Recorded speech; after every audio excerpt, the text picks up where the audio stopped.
Um brinde com café, a nova resolução da Lei Seca. Depois de muitos anos, mais de 13 anos, com a nossa resolução 432, nós, felizmente ou infelizmente para alguns, tivemos aí a nova resolução publicada, a resolução 1031 de 2026. Se você quer entender, destrinchar comigo essa resolução, fica aqui comigo nesse vídeo, compartilha aí com outros motoristas ou até mesmo colegas advogados. Bom, se nós vamos falar em nova resolução, temos que iniciar falando sobre a vigência dela. Ela já está em vigor em sua grande maioria, a maior parte do texto já está englobada, mas nós temos sim dois marcos diferentes, ou três marcos diferentes. Nós temos aí o final da aplicação da Resolução 432 de 2013 até as infrações cometidas no dia 17 de agosto de 2026.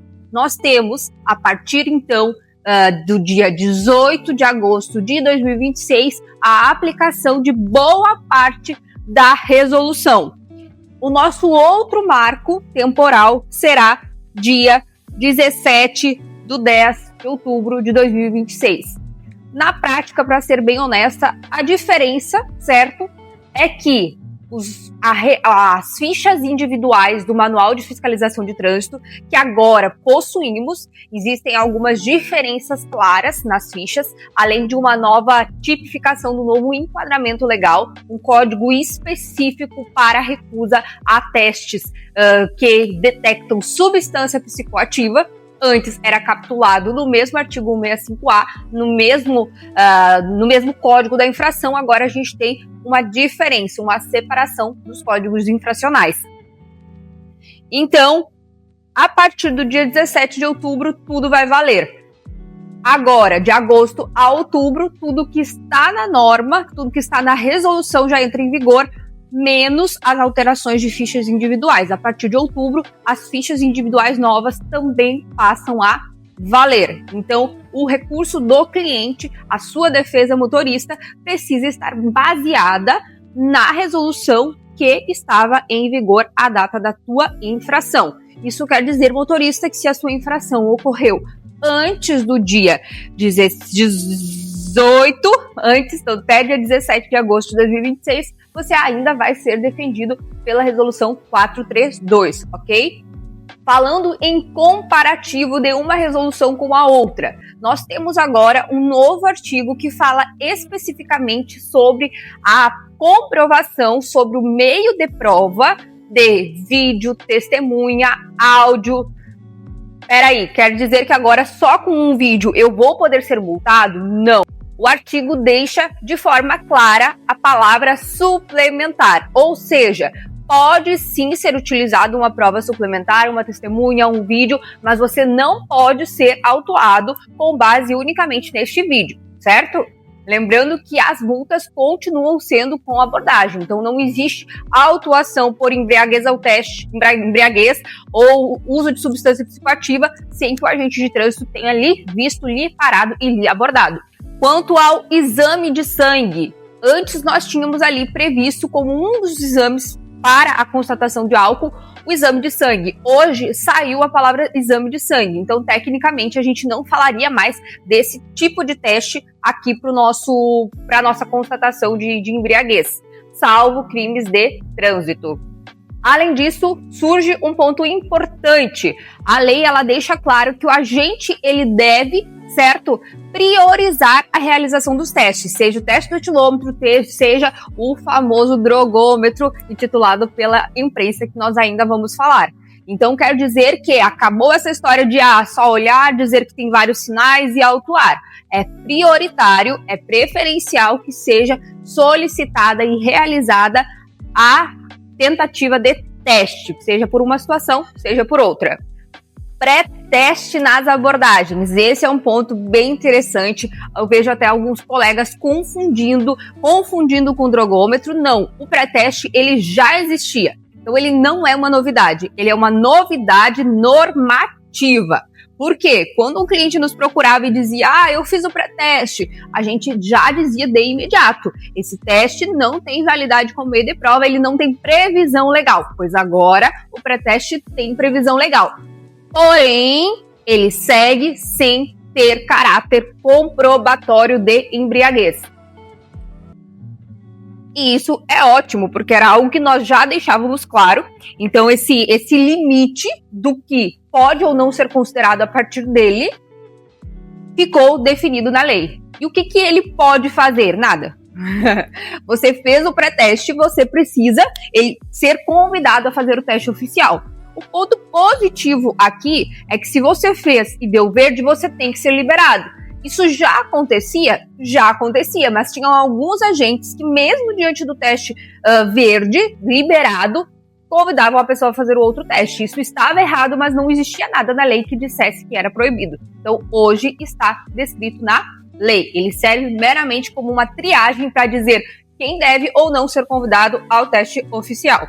A utilização de sinais de embriaguez para autuação mesmo sem realização de teste. É novidade? É novidade na resolução.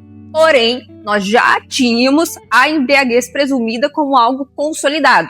Então, como eu sempre digo, quando alguém se recusa a fazer o teste do bafômetro, a pessoa responde por recusa, pelo 165A, ou por embriaguez, mesmo sem realização do teste, pelo artigo 65. O que determina isso é o número de sinais de embriaguez, 2 ou mais, 165. 0 ou 1, 165A. Isso já estava previsto nas fichas individuais do Manual de Fiscalização de Trânsito. Detalhe, além da resolução, nós também tivemos uma alteração no próprio manual, na própria ficha. Agora de forma clara, embora já estivesse de forma bem direta, mas até em letras garrafais, está escrito que para ser autuado por recusa não pode ter 2 ou mais sinais, ou seja, só pode ter até 1. E por isso, claro, a importância da gente exigir que no auto de infração esteja descrito se a pessoa tinha sinal ou não tinha, para podermos aferir se o enquadramento legal ele se deu de forma correta. Então, é novidade, mas não é novidade. No que se refere ao recolhimento da CNH, na prática nós sabemos que poucos órgãos ainda recolhiam a habilitação, porém nós tínhamos sim ainda um embasamento tanto no próprio CTB como na ficha individual. A própria resolução, eles colocam de forma expressa que a CNH não deve ser recolhida. E detalhe, recolhimento de CNH não tem nada a ver com a aplicação de suspensão da habilitação. São duas coisas totalmente diferentes, não confundam de forma alguma. A suspensão é por 12 meses depois de encerrado a fase recursal, ou se você não apresentar recurso, é claro. Competência para autuar. Essa era uma discussão que se vinha travando há algum tempo. O município pode ou não pode autuar. A ficha individual dizia que não podia. Ela colocava apenas o órgão rodoviário estadual, não tinha municipal. O que aconteceu, provando inclusive que a teoria anterior estava certa, mudou-se a ficha individual. Então, a partir de outubro, porque a ficha vale a partir de outubro, estará lá descrito que o órgão municipal também tem competência para autuar. Mas isso nos leva ali, claro, a esse detalhe. Opa, e antes disso, antes de haver essa previsão legal? Além disso, nós temos o desdobramento do artigo 165A, como eu havia comentado. Então, agora, a gente vai ter o código 75791 para a recusa ao teste do bafômetro e 75792 para recusa a teste de constatação de alguma substância. E vamos para as drogas, que esse é o ponto que mais pessoas estão curiosas, que vem levantando aí muitas dúvidas. Nós vamos ter aqui previsto agora um aparelho com certificação ali em parceria com o Inmetro, um teste de saliva, basicamente, para detectar o uso de substâncias psicoativas. Isso não tinha antes. Mas eu era autuado por uso de substâncias, era assim, certo? Nós já pegamos vários clientes de recusa, mas aí, claro, não é recusa ao etilômetro, seria a ser conduzido para uma perícia, um exame de sangue, que até então era previsto. assim como por dirigir sob a influência de substância psicoativa. Então, o agente descrevia 2 ou mais sinais e te enquadrava. A grande diferença aqui não é nascer essa infração em si, é o uso de um aparelho. É o fato de que você, ao chegar a uma fiscalização, a uma blitz, você pode ser convidado a fazer 2 testes, tanto o bafômetro como o drogômetro. Falando então ainda do nosso querido drogômetro, ou como o nome técnico exige, dispositivo de teste em fluido oral, ou como o artigo cita, aparelho para detecção de outras substâncias psicoativas ou aparelho destinado à verificação da presença de substância psicoativa, vai fazer então essa análise sobre a existência ou não de algum resquício de substância psicoativa. Então, o primeiro passo vai ser a coleta desse fluido oral, com um cotonete ou uma haste. O segundo vai ser a leitura desse teste, e aí a gente entra no momento de espera, aproximadamente 5 minutos para sair o resultado, e aí sim a gente vai ter um enquadramento. Se você tiver ali a constatação da substância, você vai responder pela infração do 165, dirigir sob a influência de substância psicoativa. Você vai também estar adstrito a responder pelo crime de dirigir sob a influência de substância e ser conduzido para a delegacia de polícia. E detalhe, principalmente se você estiver aí com o veículo da empresa onde você trabalha, por exemplo, o auto de infração, ele vai trazer qual é a substância que você estava sob efeito. E se não trouxer, é nulidade, é erro. Quais são as substâncias? Essas substâncias, elas já estão determinadas, certo? Pelo certificado de conformidade 040T 2024, e são 12 substâncias. Primeiro grupo está a cannabis, então nós temos delta 9 THC, K2, nós temos os estimulantes, cocaína, anfetamina, metanfetamina, êxtase, MDPV, os opioides. E aí, claro, a preocupação quanto à questão medicinal. Morfina, metabolito de heroína, fentanil, outros, LSD, cetamina, certo? Algumas reportagens, elas acabam mencionando até benzodiazepínicos, mas não está em regra ali dentro da listagem das 12 substâncias. Infelizmente, a gente não tem essa escala, como existe no uso de álcool. Então, quando você faz um teste positivo com álcool, você vai responder por infração ou infração e crime, se você estiver muito embriagado. Se você estiver acima ali de 0,34 ou acima. Agora, o grande problema aqui é, nós não temos análise quantitativa. Então, o que a lei nos diz hoje, seja legal, seja ilegal, isso vai gerar muito debate ainda, é que se o resultado der positivo, a pessoa responde por infração e por crime.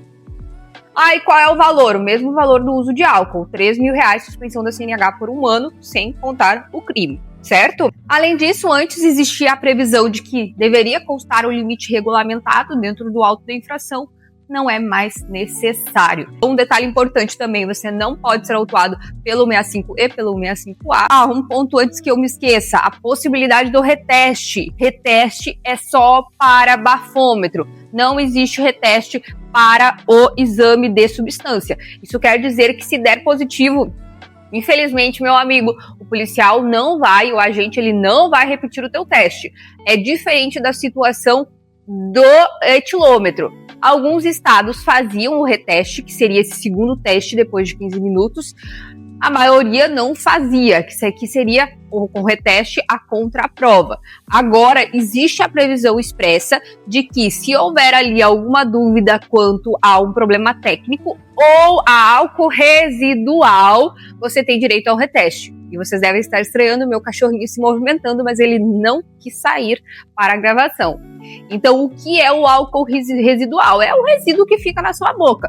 Então, ele é um álcool mais superficial. Então, se você ingere, come um bombom de licor, aquele pão fermentado, aquele enxaguante bucal que para muita gente era besteira, pode ficar um álcool residual. Claro que não é para dar 1 miligrama por litro, mas pode dar um álcool residual. E vocês sabem que a nossa lei de tolerância, ela é 0. Então, para situações em que haja alguma dúvida, e aí, claro, de novo, a gente vai ficar em aberto, quem vai decidir que há essa dúvida, existiria a previsão do reteste para se garantir que não se teve um falso positivo no bafômetro, através do álcool residual. Agora, no drogômetro, nada feito. Ah, mas eu tomo um remédio que eu pode acusar, eu uso alguma substância, eu uso o cannabis de forma medicinal. Conselho de advogada, ande com os documentos, certo? Com os laudos, com as receitas no seu veículo, mas sendo bem honesta, você vai apresentar, tire fotos de que você mostrou lá para o agente de trânsito, mas ele, como agente de trânsito, não tem essa discricionariedade para decidir não te autuar. O dever dele é te convidar a fazer o teste, se você negar, ele te autuar, e se você fizer o teste e aparecer positivo, independentemente da justificativa que você possua, é te enquadrar e te levar para uma delegacia de polícia. Então, vamos aguardar os próximos capítulos. Comenta aqui se você já estava por dentro dessas mudanças. Certamente teremos muitas teses para defender os motoristas. Existem vários pontos contraditórios, principalmente quando nós tratamos da questão do drogômetro. E vamos lá, temos muito trabalho pela frente.